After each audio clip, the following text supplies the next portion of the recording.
Hallelujah, praise God. Magandang umaga mga ka-reflexologists. Magbigay muna tayo ng isang panalangin. Hallelujah, praise God. Lord, maraming salamat po muli sa umagang ito. Lahat po ng biyayang aming natanggap sa magdamag, sa aming pong panibagong buhay at kalakasan, pinupurit at sasalamatan ka po namin, Panginoon. Sa umaga po ito, Panginoon, muli ko pong itinadalangin at tinataas sa iyo ang aking sambahayan. Aking pong asawa si Vicky, anak si Raymond, si Richard, si Love, si Crisel, si Radley, si River, si Sky, ako po, sambahayan ni Nene, sambahayan ni Bebon, at lahat ng aking mga kapatid. Ingatan po kami lahat, Panginoon, sa magapong ito ng Biyernes, at kami po lahat ay ilayo mo sa anumang uri ng karamdaman at kapahamakan. Niklaim ko po ito sa pangalan ni Jesus.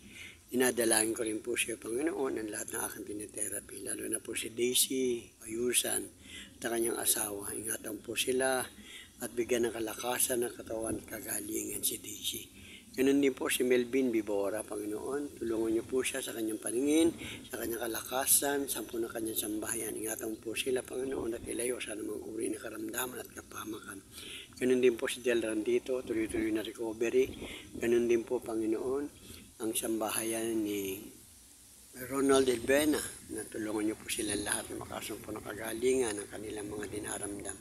Sampo na kanilang sambahayan. Ganun din po, Panginoon, idinadalahin ko sa iyo, Panginoon, ang lahat po ng may karamdaman sa umagang ito. Tulungan niyo din po si Ramil, Panginoon. Ganun din po sa kay Cledy, sa aking pong kapatid na si Eddie, si Seni, Panginoon, tulungan niyo po siya na magkaroon ng kalakasan ng pangatawan at manumbalik ang kanyang kalakasan, Panginoon. At tanggalin mo po ang kanyang mga nararamdaman, patnubahin siya at sampu na kanyang sambahayan at ang kanyang mga anak at apo.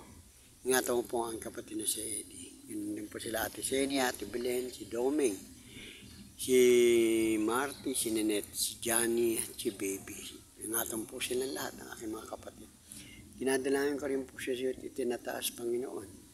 Si Kagawad Alex Hermosilla, tulungan niyo po siya, Panginoon, makasumpo ng kagalingan at manumbalik ang kanyang kalakasan upang siya po muli makabalik sa paglilingkod sa aming barangay pamayanan. Maraming salamat, Panginoon. Ingatan po din si Cha, ganun din po ang mga sambahay ni Momoy, ang bahay ni Michelle na nasa abroad. Tulungan niyo po ang kapatid na si Johnny. Gabayan palagi. Maraming salamat, Lord. Maraming salamat po. Lahat po ng tinetherapy ko na na-stroke, bigyan mo po sila ng kalakasan ng katawan, kagalingan. Maraming salamat. Ingatan niyo po sila lagi. Sinanaaging, ingatan mo rin siya. Maraming salamat po, Panginoon. Nadalangin ko po siya, tinataas ang lahat ng aming pangangailangan sa magapang ito na ikaw na po mag-provide nito. Maging ito po ay physical, emotional, spiritual, or financial. Nadalangin ko rin po sa iyo, Panginoon, lahat ng mga tao na nangangailangan ng pinansyal, kagalingan, emotional, physical, at lahat po ng mga tao may karamdaman sa ospital man o sa kalantahan na sila po lahat na makasumpo ng kagalingan na wala sa iyo. Maraming salamat po, Lord God, maraming salamat. Kaya sa umaga po ito ng Biyernes po, Panginoon, ay nananalig at nananampalatayan na lahat po ng aking samang dalangin ay magkakaroon po ng katagunan sa matabi sa pangalan ni Jesus. Amen. Maraming salamat po. God bless.